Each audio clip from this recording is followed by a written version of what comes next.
अस्सलाम वालेकुम first year बेटे, ओपन योर फिजिक्स बुक। आज हम अपना नेक्स्ट टॉपिक स्टार्ट करेंगे। टॉपिक हमारा है 10.7 Lenz's law and direction of induce EMF. Let's start with the reading, then इंशाल्लाह मैं आपको इसको साथ साथ एक्सप्लेन करूंगी। In the previous section and mathematical expression for Faraday law of electromagnetic induction was derived as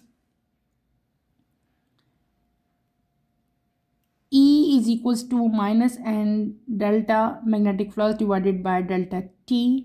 The minus sign in this expression is very important. It relates to the direction of the induced EMF. To determine the direction, we use a principle based on the discovery made by the Russian physicist Heinrich Lenz in 1934.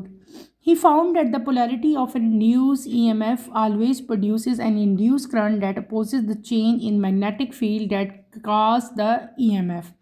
This principle is known as Lenz's law, which states that the direction of the induced current is always such that it opposes the change that causes the current. Lenz's law specifically applies to induced currents and not directly to induced EMF. This means we can apply Lenz's law to closed conducting loop or coils. If the loop is not closed, we can imagine it as if it were closed to determine the direction of the induced current. And from this, we can infer the direction of the induced EMF. Let us apply Lenz's law to a coil in which current is induced by the movement of a bar magnet. A current carrying coil generates a magnetic field similar to that of a bar magnet, with one face of the coil acting as the north pole and the other as a south pole. To oppose the motion of the bar magnet, the face of the coil toward the magnet must become a north pole. This arrangement causes the north pole to repel each other. According to the right hand rule, the induced current in the coil must flow anti-clockwise when viewed from side of the bar magnet. According to Lenz's law, the push of the magnet is the chain that produces the induced current, and the current acts to oppose the push. On the other hand, if we pull the magnet away from the coil, the induced current will oppose the pull by creating the south pole on the face of coil toward the bar magnet. Lenz's law is also a manifestation of the law of conservation of energy and can be conventionally applied to circuits involving induced currents. To understand this, let us revisit the experiment depicted in figure 10.16. When the rod moves to the right, an EMF is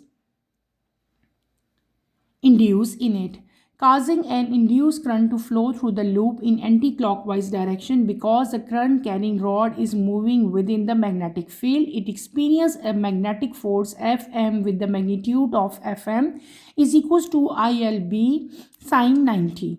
According to the right hand rule, the direction of the magnetic force Fm is opposite to that of the velocity v, so it tends to stop the rod. To keep the rod moving with a constant velocity, an external force equal in magnitude to Fm but opposite in direction must be applied.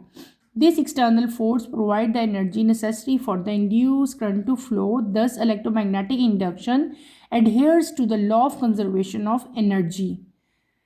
The Lenz's law forbids the induced current directed clockwise in this case because the force Fm would be then in the direction of v that would accelerate the rod toward right.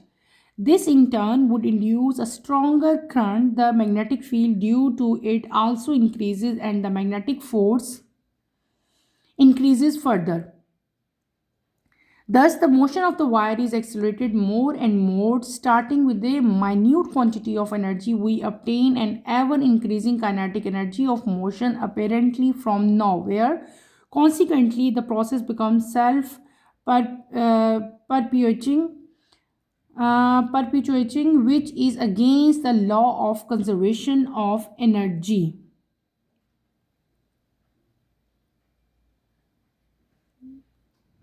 पीछे जाएं बेटे आप लोग। Topic थोड़ा सा lengthy था, इसलिए ज़रा टाइम लगा इसको रीड करने में। मैंने आपको शुरू करवाया आज new topic, that is Lenz's law, ठीक है। और साथ उसके क्या है हमारे पास, डायरेक्शन ऑफ इंड्यूस ईएमएफ, सारी हम जो है आज डिटेल से पढ़ेंगे। सबसे पहले हम बात करते हैं बेटे लेंज़'s लॉ की। हमने पढ़ा according to Faraday law of electromagnetic induction, हम क्या पढ़ के आए थे, हमने पढ़ा था कि वैल्यू ऑफ इंड्यूस जो ईएमएफ है वो हमें एक इक्वेशन से जो है उन्होंने गिवन की थी, दी थी। हम उस इक्वेशन जो इंड्यूस ईएमएफ हम फाइंड करते थे वो कैसे हम फाइंड करते थे, हम करते थे E is equals to minus N. ये आपके पास पूरी की पूरी आपकी एक्सप्रेशन थी, ये पूरी की पूरी हमारे पास इक्वेशन थी। इस इक्वेशन में जब हमने जो कल ड्राइव भी मैंने आप लोगों को करवाई थी, हमारा इक्वेशन के एंड पे माइनस आया था। मैंने आपको बताया था कि यहाँ पे जो माइनस साइन है बेटे, इसकी एक्सप्रेशन बहुत ज़्यादा इम्पॉर्टेंट है। इससे हमें क्या पता चलता है, ये जो माइनस साइन है ये हमें शो करता है क्या बेटे, डायरेक्शन, किस चीज़ की डायरेक्शन, इंड्यूस ईएमएफ की डायरेक्शन। उसके बाद आज जो हम लेंस स्टार्ट करें, जो आज हम लॉ स्टार्ट करेंगे that is known as Lenz's law. Russian physicist था एक हेनरिच लेंस, इसका नाम था बेटे। इसने एक डिस्कवरी की थी कि इसने डिटर्मिन किया था डायरेक्शन ऑफ इंड्यूस ईएमएफ, ठीक है। और इसने फाउंड किया था कि जो पोलैरिटी है किसी भी इंड्यूस ईएमएफ की बेटे, वो हमेशा क्या करती है, लीड करती है किसको, इंड्यूस करंट को, जो कि उसको अपोज कर रहा हो थ्रू मैग्नेटिक फील्ड, ठीक है। तो इसकी बहुत ज़्यादा इस फील्ड में, इंड्यूस ईएमएफ में साइंटिस्ट की जो है बहुत ज़्यादा कंट्रीब्यूशन है। और इसने एक लॉ दिया था, उस लॉ को हमने क्या नाम दिया था, लेंज़े लॉ का नाम दिया था।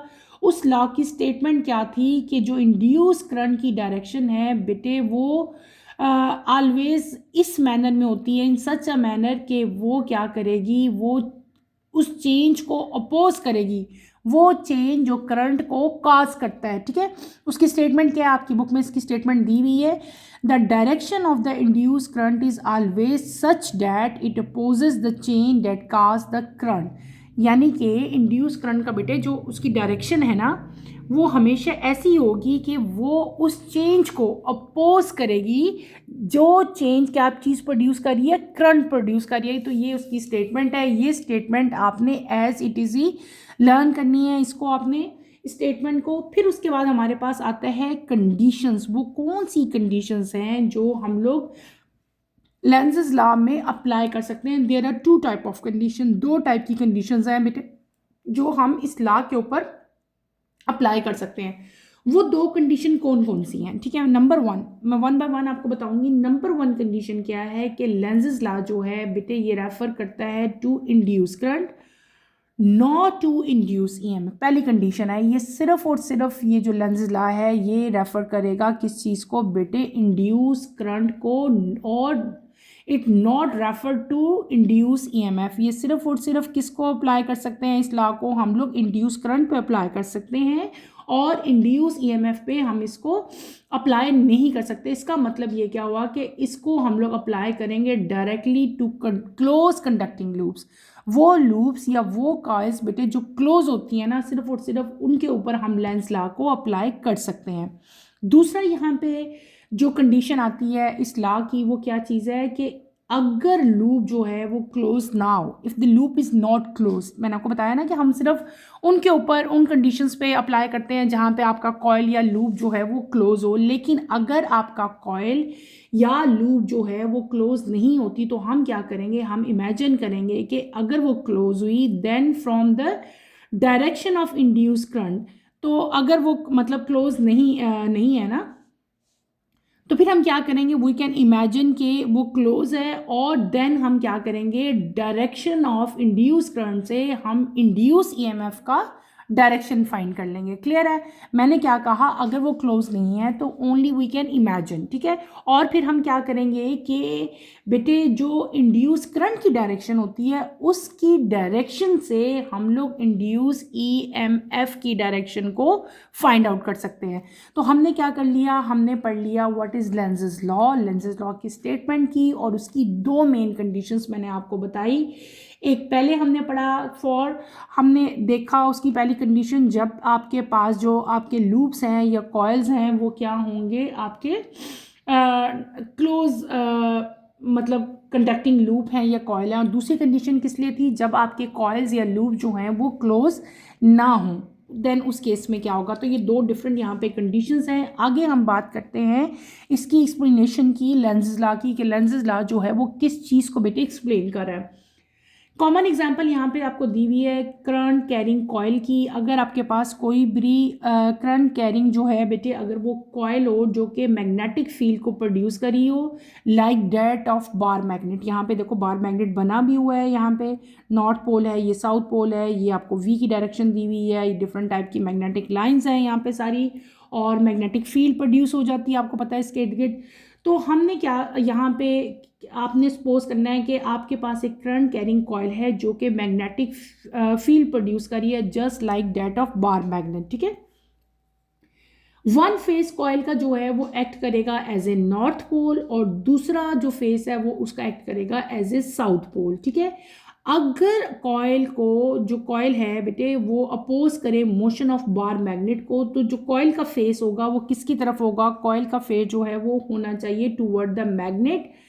वो क्या बन जाएगा, वो उसका नॉर्थ पोल बन जाएगा। ये देखो ये नॉर्थ, ये दूसरी आपकी डायग्राम है ना, ये तो हम बात कर रहे थे ना बार मैग्नेट की। ये क्या चीज़ है, ये आपके पास कॉयल आ गई है, ठीक है। मैंने क्या कहा है कि करंट कैरिंग कॉयल जो है वो प्रोड्यूस करेगी मैग्नेटिक फील्ड को। ये करंट कैरिंग कॉयल है, आपके पास कोई भी कॉयल है जो कि करंट कैरी कर रही है, इसको समझो बेटे। करंट कैरिंग कॉयल जो है मैग्नेटिक फील्ड प्रोड्यूस करी है जस्ट लाइक बार मैग्नेट, ठीक है। करंट कैरिंग कॉयल किस तरह प्रोड्यूस करी है, जस्ट लाइक बार मैग्नेट, ठीक है।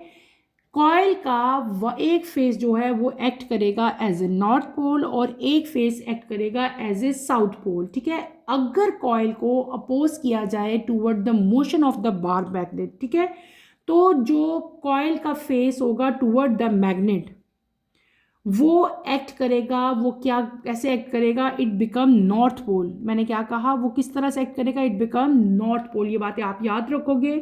और टू नॉर्थ पोल जो हैं वो हमेशा क्या करते हैं, दे रिपेल ईच अदर। अगर ये भी नॉर्थ पोल है, ये भी नॉर्थ पोल है, तो दो लाइक पोल जो हैं यहाँ पे वो क्या करेंगे, एक दूसरे को रिपेल करेंगे।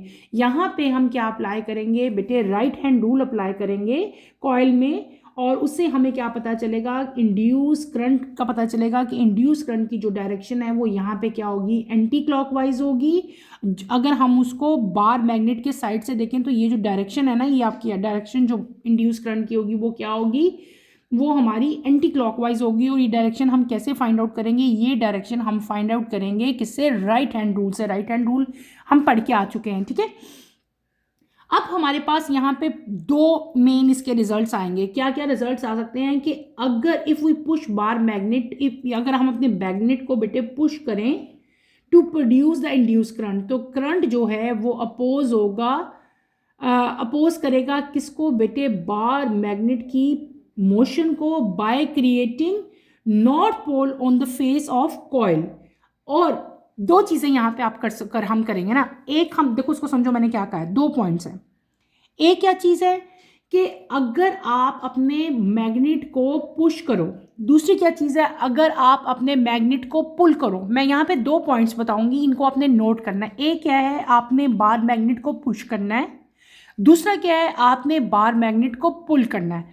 अब पुल करने से और पुश करने से दोनों तरह से डिफरेंट रिजल्ट आएंगे। क्या रिजल्ट आएंगे, if we push the magnet, अगर हम मैग्नेट को पुश करेंगे बेटे to produce the induce current produce करने के लिए, तो current will oppose the motion of bar magnet. जो करंट है वो बार मैग्नेट की मोशन को अपोज करेगा। किस तरह अपोज करेगा, वो क्रिएट करेगा नॉर्थ पोल। कहाँ पे नॉर्थ पोल क्रिएट करेगा, on the face of coil. Clear.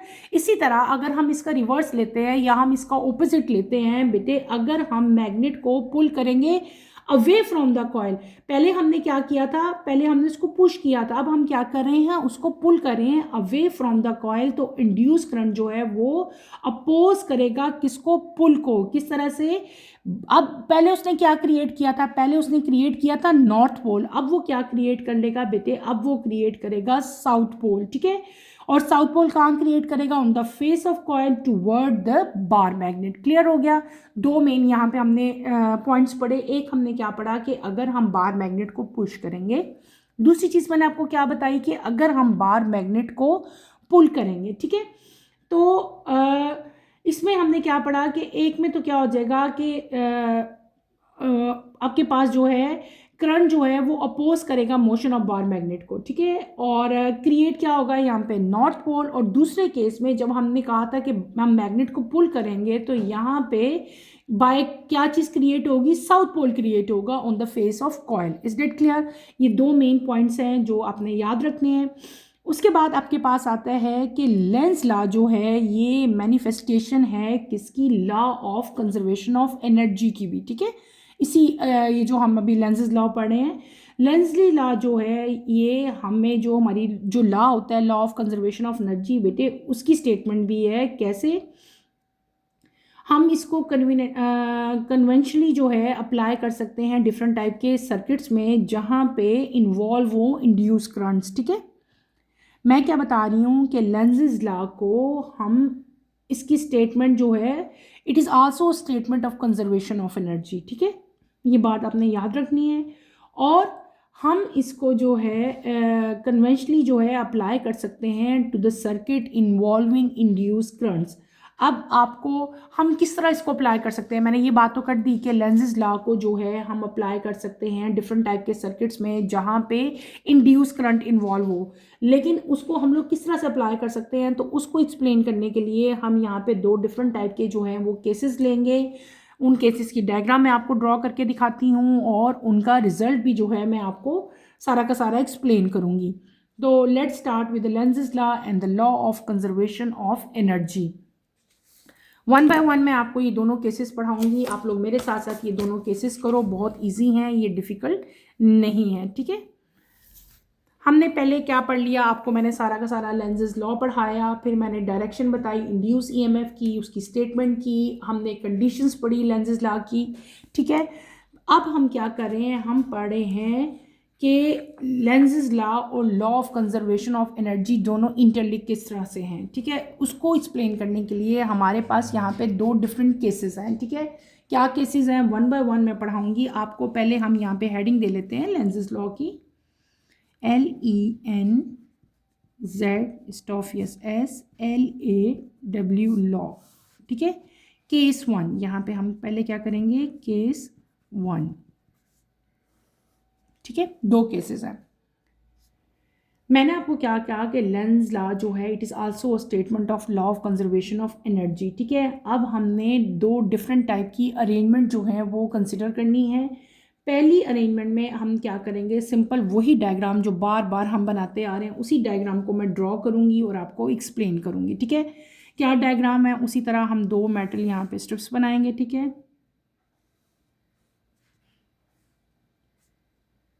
पहले मैं रॉड बना देती हूँ।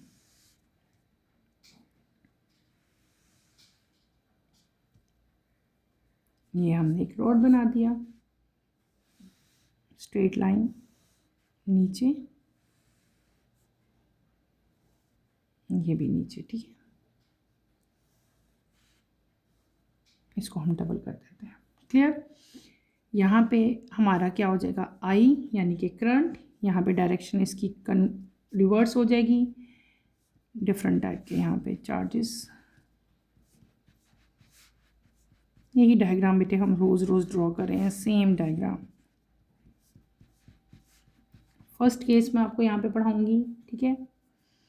ये डायरेक्शन है, दिस इज़ आई, और यहाँ पे आप सिंपल अपना हाथ बना लो, ठीक है। एक्सप्लेन करती हूँ अभी मैं आपको। ये क्या हो जाएगा, बी, ठीक है, इनटू द पेपर, क्लियर। यहाँ पे हम क्या प्लेस कर देंगे, गैल्वेनोमीटर,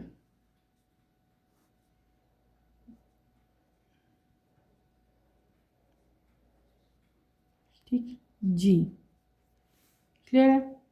ये क्या हो गया, फर्स्ट केस की डायग्राम में ड्रॉ कर रही हूँ। हमने ये डायग्राम मैं आपको बहुत दफ़ा एक्सप्लेन कर चुकी हूँ, अब मेन हम इसकी तरफ चलेंगे। ये क्या था, हमारा कंडक्टिंग रॉड था, ये क्या थे, मेटल रेल्स थी, ठीक है। डिफरेंट टाइप के यहाँ पे चार्जेस थे, और इन दोनों लूप्स को हमने जोड़ा था एंड्स को किसके साथ, गैल्वेनोमीटर के साथ, ठीक है। ये तो पता ही है ना। अब हम पढ़ेंगे पहला केस। पहला केस हमारा क्या है कि जब करंट जो है व्हेन, पहला केस क्या है, व्हेन करंट इन लूप, जो करंट है लूप में इज एंटी क्लॉकवाइज। ठीक है, ये हमारा पहला केस है, एंटी क्लॉकवाइज। ठीक है, ये फर्स्ट केस मैं आप लोगों को पढ़ा रही हूँ। जब करंट लूप में एंटी क्लॉकवाइज होगा जब हम रॉड को मूव करेंगे टूवर्ड राइट, जब हम रॉड को मूव करेंगे टूवर्ड राइट बेटे, ये वी, ये हमारे पास क्या आ जाएगी, एफ एम। ठीक है, तो यहाँ पे जब हम रॉड को मूव करेंगे टूवर्ड राइट तो यहाँ पे ईएमएफ जो है वो इंड्यूस होगी इसके अंदर, और इंड्यूस करंट जो है वो इस लूप के ज़रिए जो है वो क्या करेगा, फ्लो करेगा। ठीक है, फ्लो करेगा, लेकिन थ्रू द लूप करेगा in the anti clockwise direction. किस डायरेक्शन में मूव करेगा बेटे, current in anti clockwise direction, ये बात आपने याद रखनी है। और जो रॉड है इट इज़ करंट कैरिंग, और ये मूव करेगा इन द मैग्नेटिक फील्ड। तो यहाँ पे जो चीज़ एक्सपीरियंस होगी वो क्या चीज़ एक्सपीरियंस होगी, यहाँ पे मैग्नेटिक फोर्स। ठीक है, मैग्नेटिक फोर्स को हम कैसे राइट करेंगे, हम करेंगे F B is equals to I L B, और साइन 90 आ जाएगा। ठीक है, तो हमारी फोर्स कितनी हो जाएगी, ये हो जाएगी आई एल बी। क्या हो जाएगी बेटे, ये हो जाएगी आई एल बी। अब हम यहाँ पे क्या अप्लाई करेंगे, यहाँ पे हम अप्लाई करेंगे राइट हैंड रूल, और राइट हैंड रूल जब हम अप्लाई करते हैं तो उससे हमें क्या पता चलता है कि एफ एम की जो एफ एम है हमने यहाँ पे लिखी, मैग्नेटिक फोर्स जो है, ये जो इसकी डायरेक्शन है, एफ एम की जो डायरेक्शन है बेटे, ये ऑपोजिट होती है टू डैट ऑफ वी। यानी कि ये जो डायरेक्शन आपको पता चलेगी, ये पता चलेगी राइट हैंड रूट से, और राइट हैंड रूट से जब हम डायरेक्शन फाइंड करते हैं तो हमें क्या पता चलता है कि F M is opposite to V. तो क्या हुआ कि it tend to stop the rod moving toward right, यानी कि जो रॉड मूव कर रहा था टूवर्ड राइट वो क्या हो जाएगा, वो स्टॉप हो जाएगा। ठीक है, और अगर हमने रॉड को कीप करना है कि वो मूव करते रहे toward right with constant velocity, तो यहाँ पे हमें क्या चीज़ रिक्वायर्ड होगी, एक्सटर्नल फोर्स रिक्वायर्ड होगी, और उस फोर्स को हम लोग क्या कहते हैं, एक्सटर्नल ड्रैगिंग फोर्स कहते हैं। और वो एक्सटर्नल ड्रैगिंग फोर्स बेटे इक्वल होनी चाहिए किसके, एफ एम के। वो एक्सटर्नल फोर्स किसके इक्वल होनी चाहिए, एफ एम के इक्वल होनी चाहिए, लेकिन वो ऑपोजिट इन डायरेक्शन होनी चाहिए। इक्वल इसके होगी लेकिन ऑपोजिट इन डायरेक्शन होनी चाहिए। ठीक है, तो ये जो अब जिस ड्रैगिंग फोर्स की बात मैं कर रही हूँ ना, ये ड्रैगिंग फोर्स क्या प्रोवाइड करती है, ये एनर्जी प्रोवाइड करती है for induce current. Induce current के लिए ये एनर्जी प्रोवाइड करेगी ताकि इंड्यूस करंट जो है वो फ्लो कर सके। तो ये जो हमने एक्सपेरिमेंट अभी किया, जो मैंने आपको बताया, इससे हमें क्या पता चलता है, इसका रिजल्ट क्या है कि जो इलेक्ट्रोमैग्नेटिक इंडक्शन है वो एग्जैक्टली क्या है, according to law of conservation of energy है। ठीक है, यहाँ पे हमने मेन चीज़ देखो क्या देखी है, क्या मैंने बताया आपको कि जब हम रॉड को मूव करते हैं टूवर्ड राइट, ये जो कंडक्टिंग रॉड है, जब हम इसको राइट की तरफ मूव करेंगे तो यहाँ पे बेटे ईएमएफ इंड्यूस होता है। ठीक है, इंड्यूस करंट जो है वो इस लूप में, ये जो हमारा पूरा लूप था हम पढ़ते आ रहे थे, ए बी सी डी, ए जो है उसमें करंट, इंड्यूस करंट जो है वो उस लूप में फ्लो करेगा, लेकिन उसकी डायरेक्शन क्या होगी बेटे, एंटी क्लॉकवाइज उसकी डायरेक्शन होगी। और रॉड जो है वो करंट कैरिंग जो है और वो मूव कर रहा है इन मैग्नेटिक फील्ड बी। ठीक है, और यहाँ पे जो मैग्नेटिक फोर्स है वो किसके इक्वल है, वो इक्वल है आई एल बी के इक्वल।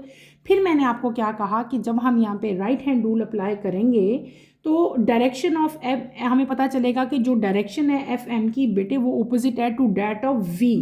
तो ये क्या करेगी कि it tend to stop the rod जो है वो स्टॉप हो जाएगा और टूवर्ड राइट। ठीक है, फर्दर राइट की तरफ वो मूव नहीं करेगा। अगर हम चाहते हैं कि हमारा रॉड जो है वो कीप करता रहे, यानी कि उसकी मूवमेंट होता रहे, वो मूव करता रहे toward right with constant velocity, तो हमें एक और फोर्स की ज़रूरत है, that is known as external dragging force. और एक्सटर्नल ड्रैगिंग फोर्स जो है वो किसकी इक्वल होनी चाहिए, वो इक्वल होनी चाहिए बेटे एफ एम के इक्वल होगी इन मैग्नीट्यूड में सेम होगी ड्रैगिंग फोर्स और एफ एम फोर्स, लेकिन इनकी डायरेक्शन जो है बेटे वो ऑपोजिट होनी चाहिए। ड्रैगिंग फोर्स क्या करेगी, ये एनर्जी प्रोवाइड करेगी इंड्यूस करंट को कि वो फ्लो करे। क्लियर हो गया। और इस पूरे एक्सपेरिमेंट से हमारा रिजल्ट क्या आता है, हमें क्या पता चलता है कि इलेक्ट्रोमैग्नेटिक इंडक्शन जो है वो exactly according to law of conservation of energy है। ये हमने क्या पढ़ लिया, ये हमने पढ़ लिया केस 1। अब हम चलते हैं अपने केस 2 की तरफ। ठीक है, क्लियर। ये केस 1 था। अब मैं किसकी तरफ चल रही हूँ, केस 2 की तरफ। केस 2 में भी आपने सेम यही डायग्राम ड्रॉ करनी है। डिफरेंस यहाँ पे क्या आएगा, मैं आपको डिफरेंस यहाँ पे बताती हूँ। सिंपल, पहले मैं यहाँ पे कंडक्टिंग रॉड ड्रॉ करूँ बेटे। कंडक्टिंग रॉड ड्रॉ कर लिया करो पहले, फिर सही डायग्राम बन जाती है। ठीक है, यहाँ से यूँ आए, इसको, ये मेटल रेल है, इसको भी डबल कर लो और इसको भी आप लोग डबल कर लो। ठीक है, यहाँ पे डिफरेंट टाइप के charges.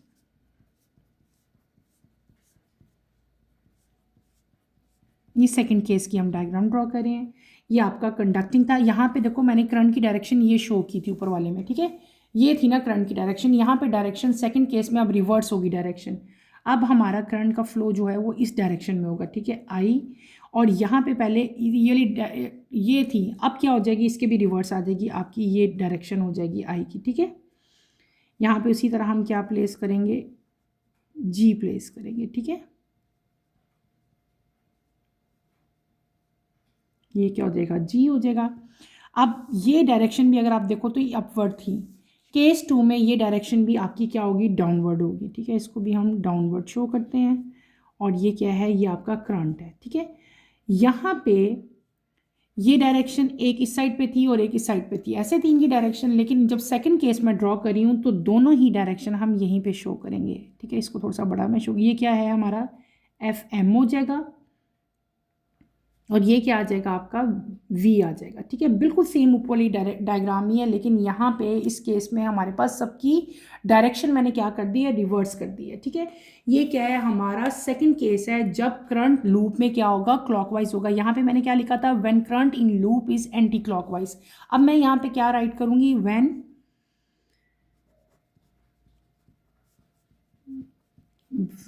Current in loop is clockwise. पहले क्या था, एंटी क्लॉकवाइज था, अब क्या हो गया, क्लॉकवाइज हो गया। Is that clear. अब बेटे जब रॉड को हम मूव करेंगे टुवर्ड लेफ्ट, पहले हमने क्या किया था, पहले केस में हमने रॉड को मूव किया था टुवर्ड राइट। अब हम किधर मूव कर रहे हैं इसको, टुवर्ड लेफ्ट। आपने ये बात याद रखनी है। पहले मैंने कहाँ मूव किया था उसको, हम यहाँ पे राइट की तरफ मूव कर रहे थे। मैं लिख देती हूँ यहाँ पे। अब हमने रॉड को मूव करना है टुवर्ड लेफ्ट। यहाँ पे मैं लेफ्ट लिख देती हूँ ताकि आप लोगों को याद रहे। ठीक है, क्लियर है। अब हम क्या करेंगे, हम रॉड को मूव करेंगे टुवर्ड लेफ्ट और जो इंड्यूस करंट की डायरेक्शन होगी बेटे इन द लूप, वो कौन सी होगी, उसकी डायरेक्शन क्लॉकवाइज होगी। पहले केस में क्या थी, एंटी क्लॉकवाइज थी। तो यहाँ पे जो फोर्स होगी वो अलोंग वी होगी। ठीक है, ये देखो फोर्स जो है वो अलोंग वी होगी और रॉड जो है वो एक्सेलरेट होगा। ठीक है, इसका मतलब ये हुआ कि सिस्टम जो है वो बहुत स्मॉल एनर्जी से स्टार्ट होगा यहाँ पे और ये अटेन करेगा हाई काइनेटिक एनर्जी, क्योंकि वो मूव कर रहा है ना। जब मूवमेंट बढ़ती जाएगी तो काइनेटिक एनर्जी क्या होती जाएगी, इंक्रीज हो जाएगी और वो उसमें एक कांस्टेंट इंक्रीज आएगा। ठीक है, कॉन्स्टेंटली वो इंक्रीज होती जाएगी और ये प्रोसेस जो है ये यानी कि सेल्फ खुद खुद ब खुद ही हो रहा है। यानी कि मूवमेंट से क्या चीज़ प्रोड्यूस हो रही है, काइनेटिक एनर्जी। और काइनेटिक एनर्जी क्या हो रही है, उसमें कांस्टेंट एक क्या आ रहा है, इंक्रीज आ रहा है। ठीक है, तो ये इस एक्सपेरिमेंट से, इस कॉज से, ये जो हमने सेकंड केस पढ़ा, इससे भी हमें पता चलता है कि जो लेंजेज ला है एक्चुअल में वो क्या है, इट इज़ लेंस, जो लेंजेज ला है it is actually the law of conservation of energy. और ये फॉरबिड करता है किसको बेटे, इंड्यूस करंट जो कि डायरेक्ट हो इन क्लॉकवाइज डायरेक्शन को। तो इस जो हमने केस 2 अभी देखा, केस 2 से भी हमें क्या पता चला, इसका रिजल्ट क्या है कि जो इलेक्ट्रोमैग्नेटिक इंडक्शन है बेटे ये exactly according to law of conservation of energy है। ये दोनों केसेस जो मैंने आपको पढ़ाए, case number 1 and case number 2। ठीक है, केस नंबर 1 और केस नंबर 2 दोनों का रिजल्ट सेम ही आता है। दोनों का रिजल्ट क्या हमारे पास आता है कि जो इलेक्ट्रोमैग्नेटिक इंडक्शन है it is exactly according to law of conservation of energy. और दोनों का रिजल्ट जो है वो क्या है, सेम है। मैं यहाँ पे रिजल्ट लिख देती हूँ, आपकी बुक में भी लिखा हुआ है लेकिन ऐसे अलग से नहीं लिखा हुआ। ये जो दोनों केसेस हमारे पास आए इनका रिजल्ट क्या है, मैं लिख देती हूँ। The electromagnetic induction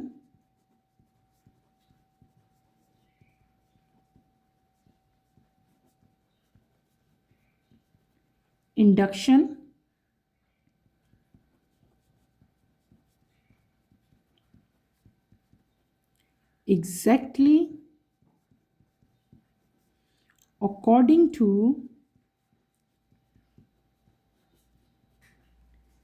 law of conservation of energy.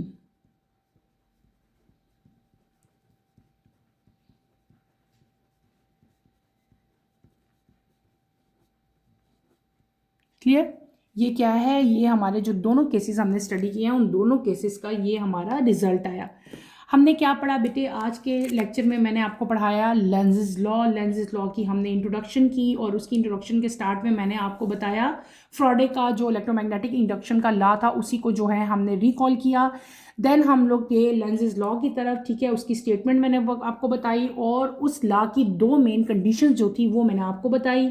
उसके बाद उसको मैंने आपको एक्सप्लेन किया एक छोटे से एक्सपेरिमेंट के साथ जिसमें हमने करंट कैरिंग कॉइल ली जो कि मैग्नेटिक फील्ड प्रोड्यूस कर रही थी just like bar magnet. Then मैंने आपको बताया कि जो लेंज़ेस लॉ और जो law of conservation of energy है ये जो है कन्वेंशनली जो है हम इन दोनों को अप्लाई कर सकते हैं to the circuit involving induce EMF. और उस चीज़ को एक्सप्लेन करने के लिए मैंने आपको दो डिफरेंट केसेस जो हैं वो यहाँ पे बताए। हमने केस नंबर 1 और केस नंबर 2 यहाँ पे स्टडी किया विद डायग्राम। मैंने आपको वो एक्सपेरिमेंट एक्सप्लेन किए और इन द एंड मैंने आपको इन दोनों का जो केस नंबर 1 और केस नंबर 2 था इन दोनों का रिजल्ट सेम था और मैंने इन द एंड आपको इनका रिजल्ट भी लिख लिया ताकि आप लोग अपनी अपनी नोटबुक्स पे नोट कर लो। तो बेटे आज के टॉपिक के लिए इतना ही काफ़ी है, इसको आपने अच्छी तरह से रिकॉल करना है। इसमें कोई प्रॉब्लम होती है, कोई कन्फ्यूजन होती है तो feel free to ask any question. यहीं पे अपना टॉपिक बेटे मैं ख़त्म करूँगी। इंशाल्लाह कमिंग लेक्चर में हम फैक्टर्स इफेक्टिंग ईएमएफ स्टार्ट करेंगे। कमिंग लेक्चर की नोटिफिकेशन के लिए आप चैनल को शेयर करें, लाइक करें और सब्सक्राइब करें और मुझे यहीं पे इजाज़त दें। इंशाल्लाह नेक्स्ट लेक्चर में आपसे दोबारा मुलाकात होगी। टिल देन अल्लाह हाफिज़। फर्स्ट ईयर टेक केयर बेटे, अपना ख्याल रखिएगा। अल्लाह हाफिज़।